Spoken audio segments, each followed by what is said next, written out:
Makhmud Muradov. He's a minus 450 favorite with the plus 335 comeback for GM3, Gerald Meerschaert, man. Came off a big win in his last fight against Fabinski, you know what I mean? It was a big win against a dude who's had legit, clinch skills, clinch chops, wrestling chops, all that good stuff. But he has a far different opposition against him in Muradov this time, man. So I told you before, his nickname is Mach. This dude is a savage. He is the first Uzbekian fighter to touch the canvas in the UFC, not Zaruk Adashev, unfortunately. But we got a couple Uzbekistanians or, all that good stuff, right? 14-fight win streak. The man is 31 years old, and he's 6'2", AJ. So I have to ask you a question really quickly. When do you see a 6'2" middleweight just, in there, chiseled, looking like a Greek god? When do you see that very often? Because to me, Muradov has the frame of a light heavyweight fighting at middleweight. What do you think?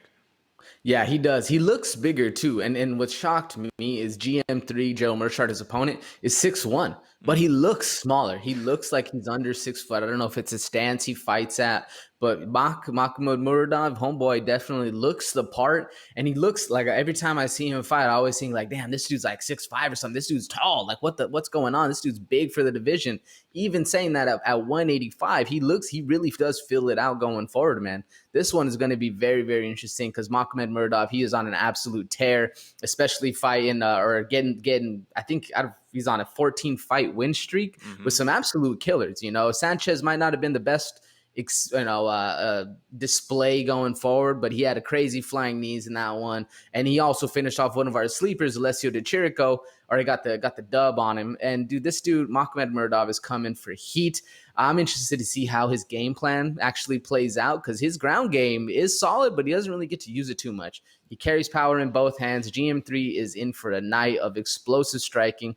I'm interested to see how this one plays out, man. Yeah, likewise, man. So Meerschaert, we know what the game plan is for him. He wants to grab you, clinch you up, get you on the ground, and submit you, man. He has 24 career submissions. So in total, he's 32-14 in his MMA career, 7-6 in the UFC, which is actually a little bit interesting because he is a big name in the UFC. Or would you agree with that? Do you think he's a big name in the UFC or he is a name in the UFC? I'd say he's a name in the UFC. He's really one of those guys that's down to fight anybody, anytime. I mean, we saw it with the Khamzat Chimaev fight. We also saw it with the Ian Heinisch.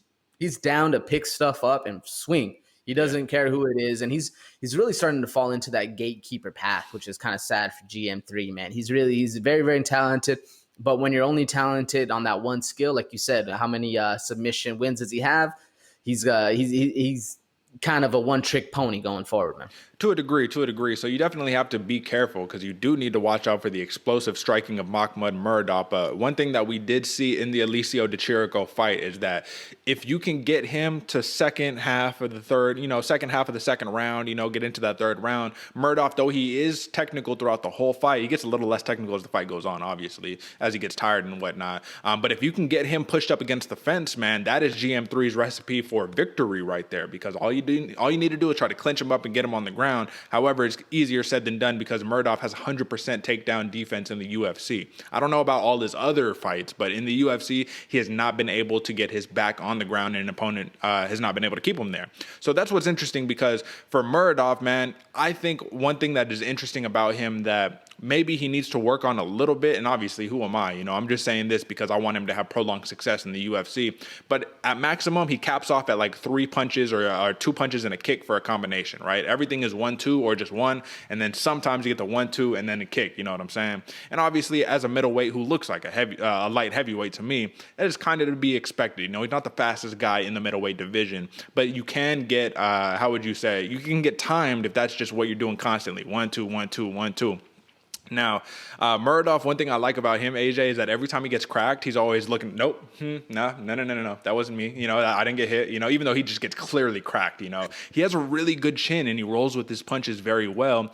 And as we saw in that Khamzat Chimaev fight, GM3's chin seems to be waning just a little bit, man. So whether it's a flying knee or whether it's a roundhouse kick out of nowhere or, one of those, I'm going to shoot for the takedown and then I'm just going to throw the head kick over the top, whether it's any of those crazy strikes that Muradov throws, do you think that a knockout comes in this fight? I think it definitely has a chance. Muradov, man, he has this crazy style where he loves to blitz in, and if he's able to catch GM3 where he's shooting under and he catches him with the knee going up the middle, I think we're very easily going to see a knockout coming forward. And especially because Muradov, man, he does wane a little bit as the rounds go on, but he still carries power all that way throughout the entire fight. I mean, he was able to finish Trevor Smith with an overhand right in round 3, and he has a couple late round finishes all throughout his whole career. So I definitely think we could see a KO coming forward from this fight.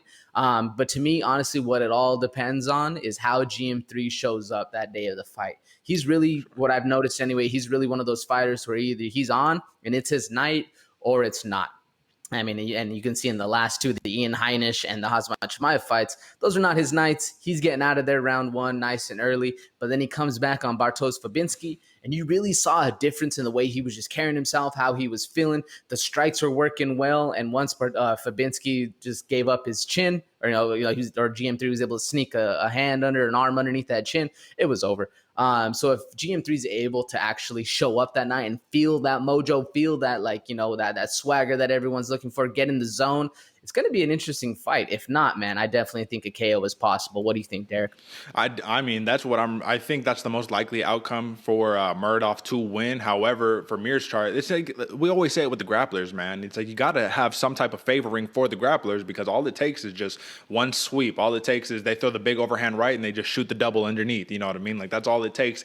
But will Meerschaert be able to keep him there is the question, because I don't have an answer for that, man. Muradov is very explosive. He's able to, I mean, he hasn't been taken down yet, so it's like it's yet to be seen. I will say that we have some notable wins for Meerschaert, which are very telling, and one is that he has submitted Deron Wynn, who is like a super high level wrestler, man. Wrestles up there at AKA with DC, Daniel Cormier, double champ, you know what I'm saying? He also has a submission win over Trevin Guile, so we've seen is one of the toughest in the middleweight division, man. Not only is the man a cop and a UFC fighter, but this dude could knock your head off with some punches, or he could submit you himself. He has really good wrestling too. So it goes to show that the Southpaw fighting under Duke Rufus at Rufus Sport MMA, Meerschaert's very experienced. It's hard to find somebody who's 25-6 and say, yeah, the dude you're fighting, he got a lot more experience than you, because Meerschaert, like we said, 32-14, man. Very, very, very experienced.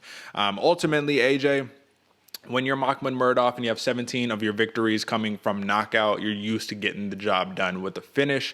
What are the odds, AJ? Just like, in all honesty, before we just give our picks on this, what are the odds that this fight goes all 3 rounds and it does not involve Meerschaert just holding him on the ground the entire time? I know we talked about, like, yeah, KO could happen, but also Meerschaert, I mean, when you have the experience, you kind of know how to get out the way and not put yourself in those dangerous positions. Do you think that's going to, or like there's a possibility? What are the odds on that? I don't think this fight goes to a decision, Derek. I'm saying 2 out of 10 fights. If there's 10 fights, 2 of them go to a decision with this one.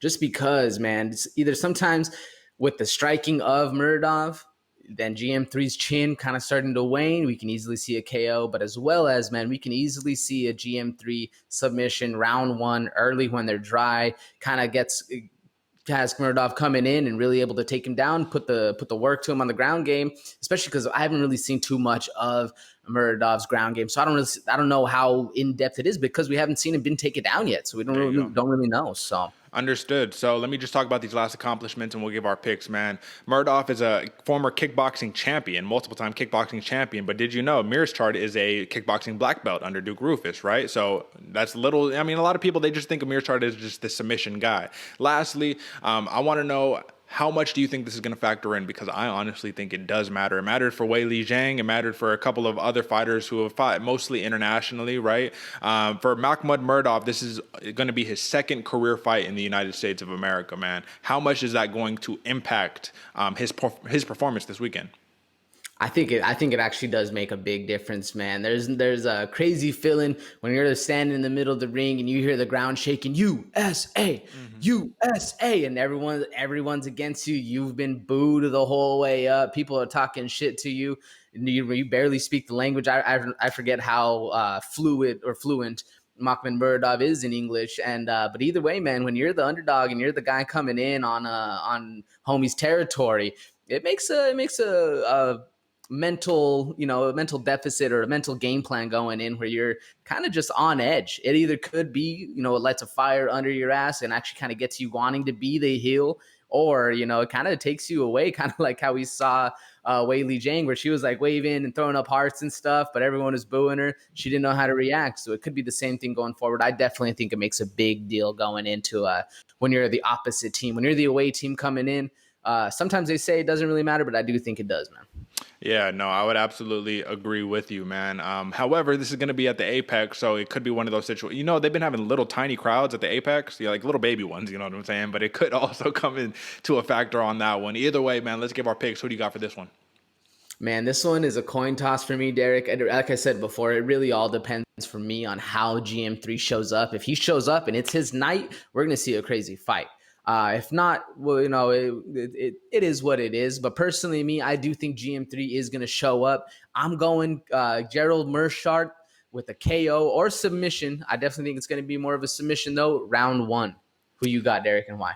Okay, well, that is a bold claim, my friend, but I'm going to go with Makhmud Muradov. I think he extends the streak to 15 victories in a row, which is so impressive, man. And I think he gets the job done via TKO. And the reason why is because I think that if Meerschaert were to somehow, some way, second round, third round, you know, try to get the takedown and Muradov falls on top of him or reverses the position, you don't want to be underneath Muradov for the ground and pound, anything like that. You don't want to feel the man's punches, really, man. So the more he can get his hands on you, the less chance you have of claiming victory that night, man. The man has severe power. I'm going TKO round 3 for Makhmud Muradov. And with that being said, we can move on.